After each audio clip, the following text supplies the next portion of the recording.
welcome to another video. Today I'm going to do a little bit of a recap. We're nearing the end of May, and if you're involved in kind of the sewing and knitting community over on Instagram, you might be aware that every year in May there's a social digital event called Me Made May, where people share their handmade clothing. So while I have participated in Me Made May over the past few years by sharing sort of daily, weekly outfits, this year I wanted to try something a little bit different, and I thought it would be good to give myself the month of May as a time frame to really sort through my handmade wardrobe and go through everything, try everything on, assess if there were things that I wanted to let go of, if there were garments that I have made that I'm not wearing that I might be able to alter or turn into something else that I would get more use out of, and have the ability to be honest with myself about what I'm wearing. So I started by trying everything on. If you follow me over on Instagram, I made a couple of reels.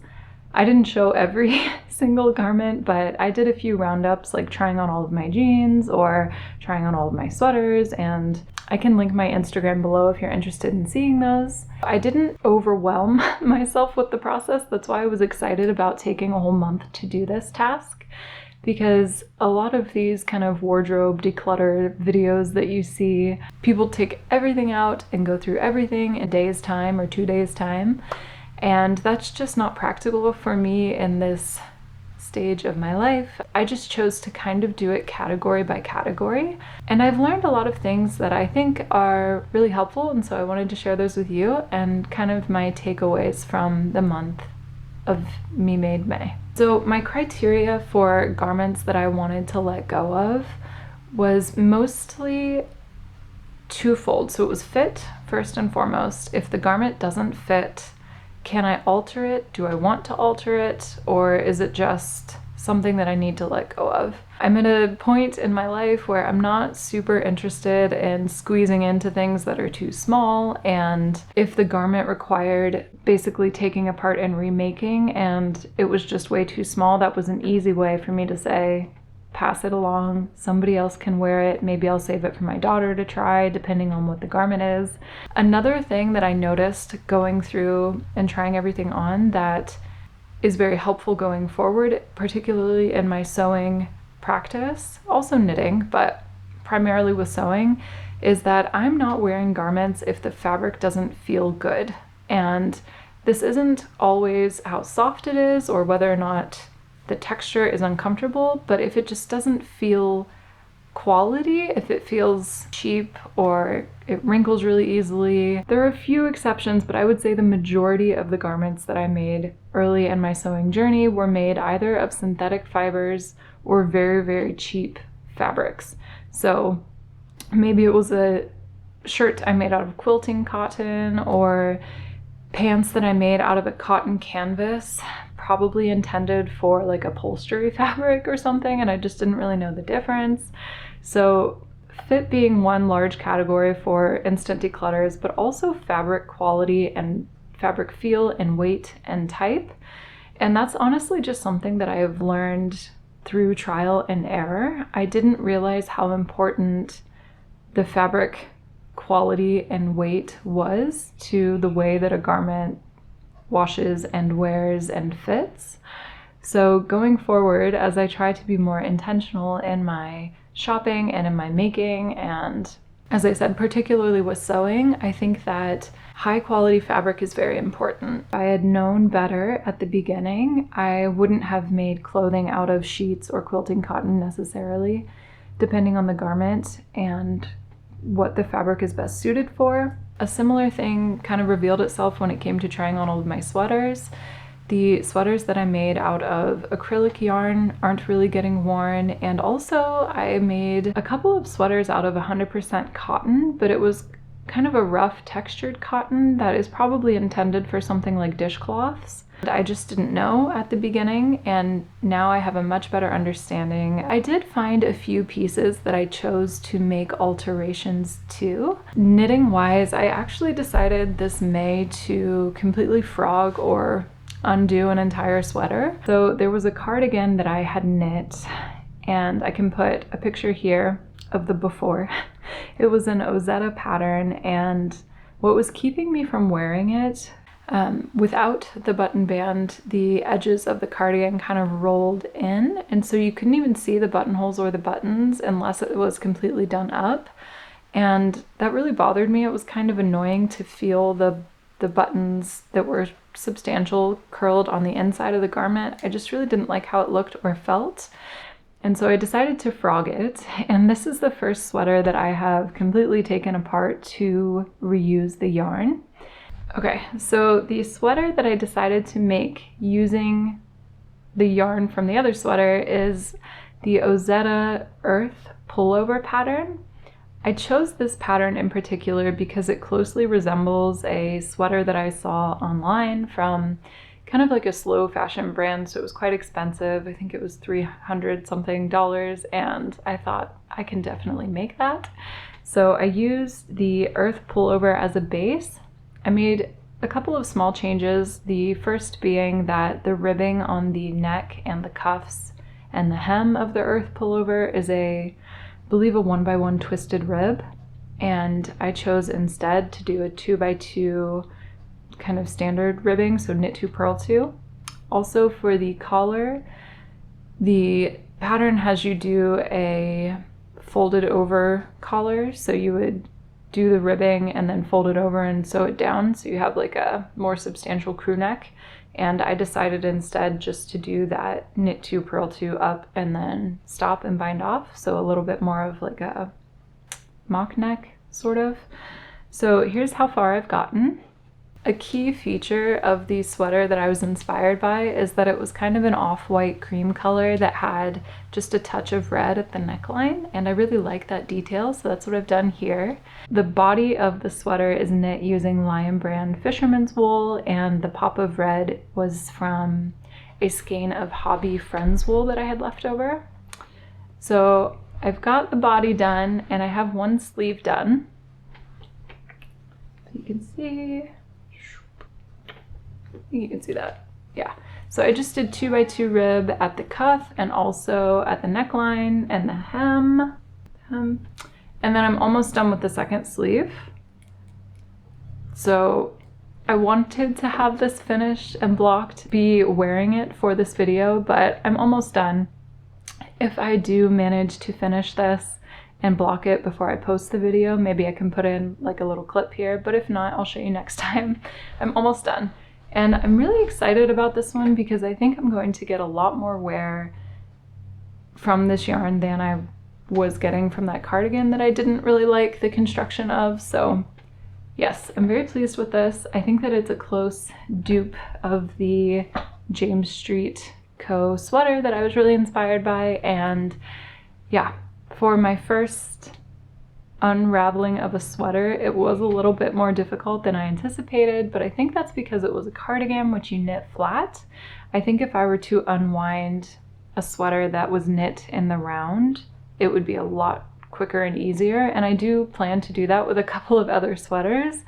There are 2 other sweaters when I was going through my collection of hand knits that were made early on, and they are made with wool yarn. I believe both of them were made with Knit Picks Wool of the Andes, so a little bit of a cheaper yarn, but 100% wool.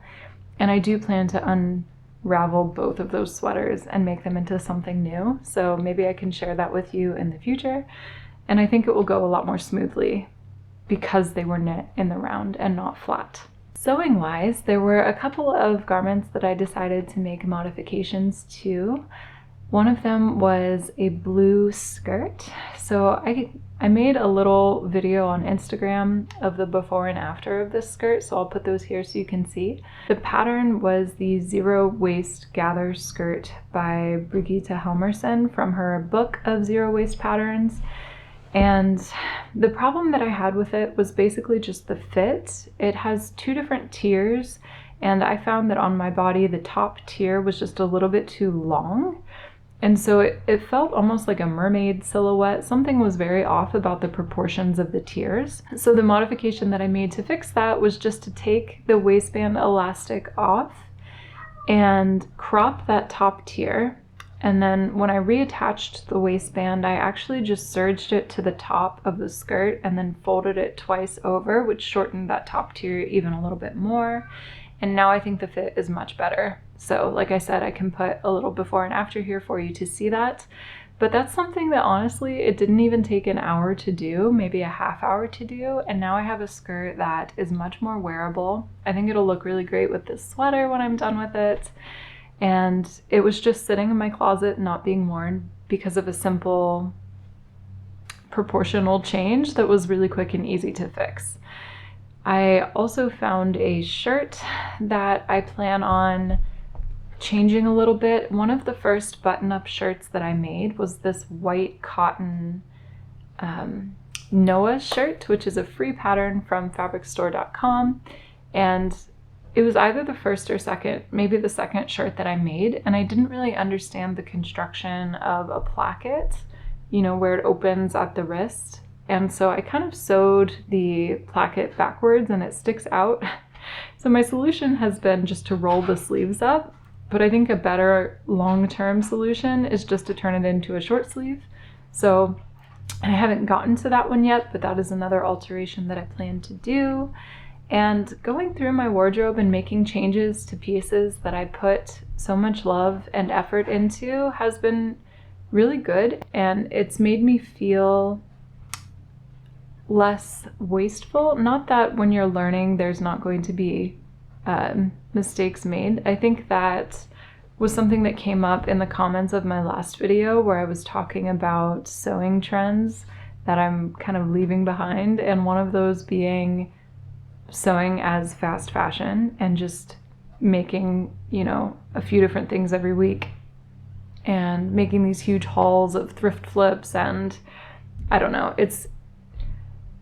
there's an interesting thing happening when a craft that is intended to be detailed and slow, such as hand making clothing, becomes popular online and trendy to do en masse. It's kind of a weird combination of things. And so one of the things I mentioned in my last video was that I was leaving behind sewing just for the sake of sharing online and sewing a complete wardrobe in a week, that sort of thing. Something that came up in the comments of that video was that it's inevitable to have things that don't work out when you're learning. And when you're initially learning how to do anything, you have to do it a lot to get better at it. And I totally agree with that. I think in the process of creating anything, there's going to be some waste. When you're learning how to paint, you're going to make a lot of bad paintings before you make a good one. When you're learning how to sew, it's understandable that you're going to make garments that are not going to be as good as the ones that you make later, and they might not even be pieces that last at all, right? When I first started sewing, I didn't know that I had to finish seams, and so I made a few things where all of the insides were completely raw and they fell apart when I washed them. You know, I didn't know. I would say that part of learning is making a lot of stuff, and then you get better at making, and then you're able to make better choices and make things, maybe make less things, but make them better, if that makes sense. So anyway, Me Made May this year has really opened my eyes to that and made me think about that a lot. And going through my wardrobe, I've definitely let go of some things that were not made well or the fabric has not held up. So in addition to letting go of some things and making some alterations to other pieces, I think that this month of May and this exercise of trying everything on and really being honest with myself about what was working and what's not has taught me a couple of things about my personal style and about what I actually wear. So I'm actually wearing all of my button-up shirts, my jeans for the most part, my pullover sweaters, and a lot of solid colors, a lot of neutrals like black and navy, cream, white. There's some pops of red in there, and I do have a striped shirt that I made fairly recently that I like, but patterns that are a bit more busy or a little bit more feminine leaning, I'm not really wearing as far as prints, not sewing patterns, but the pattern of the fabric. Things that are more warm tone, things like oranges or warmer browns, or kind of peachy, like pink tones, I'm not really reaching for, and a lot of those have been decluttered. Things that are more feminine in general, things that have a lot of ties or ruffles, things like that aren't getting reached for as much as more like neutral, I would say androgynous or gender neutral, aesthetically, stylistically type of pieces I tend to reach for more. I've learned that I like a relaxed fit, but not huge. Things that fit really close to the body occasionally for layering are useful, but they often make me feel more self-conscious, and things that have a little bit more of a relaxed fit make me feel more comfortable. So yeah, some of this I knew and I've articulated before, but I think just the exercise of trying every single thing on and being really honest with myself and looking in the mirror and thinking, does this look like me, or does this look like I made a popular pattern that maybe doesn't fit at all in my life or in the way that I want to dress and feel? So next steps. I feel like I've begun a process where I've done a lot of the editing, right? There's still more to try on and go through and probably let go of or make changes to. I wasn't able to do all of the alterations in 1 month that I would like to do, but I have learned a lot, and I have become aware of patterns of things that I have made that I'm not wearing. So I know what to avoid going forward. And I think a good practice, someone else also commented on my last video. We had a lot of good conversation in the comments on that one. If you haven't checked it out, I can link it below. But someone wrote that at the beginning of 2025, they had sat down on Pinterest and made a really detailed board of kind of their personal style goals for the year, and then specific garments that they wanted to knit or sew, and kind of like built out a wardrobe or an aesthetic direction that they wanted to go in, as well as specific projects. And I think that that would be a lot of fun. I did make a wardrobe wish list at the beginning of the year, and I've kind of slowly been tackling individual projects that I felt were missing from my wardrobe. But I do think it would be a good exercise to kind of go on Pinterest and create a board that was very specific to the things that I have already that I wear a lot, but also the sewing and knitting projects that I want to undertake. And being such a visual person, I think that would be really helpful to have like a specific place where everything lived. I know some people use other kind of mood board websites or to make kind of photo collages of their goals. So if you have any suggestions for something like that, please let me know. Because sometimes Pinterest can be a little bit repetitive. It kind of feeds you what you're looking for sometimes. So if you have any tips on how to build out like a digital mood board or collage or a project planning, let me know. Maybe you just do it on paper, right? We can just do it by hand as well. So yes, going forward, I think that would be really helpful. And I think also being a little bit less active on social media this month has been really nice. In the past few years on Instagram, I have tried to do like daily outfits, and it's kind of exhausting. It's not super fun to do. By the end of the month, you're like, okay, I'm still wearing the same things, which is fine. It's great to celebrate rewearing things, but you know what I mean. Yes, I would love to know if you participated in Me Made May this year and kind of what your end thoughts and feelings are. If it was something that was inspiring to you, let me know. If you found some cool new patterns or sewists to follow or knitters. Sometimes it can be really good when you're just starting out to be involved in challenges like this, because it helps you discover a lot of new pattern designers as well as other crafters, and it can really help build community. So I do appreciate it, and I think I've gotten a lot out of Me Made May in different ways. And this year it was a little bit more inward and reflective, and I think that's just what I needed this year. So please let me know in the comments if you would like to see any more specific videos about like maybe making alterations or decluttering.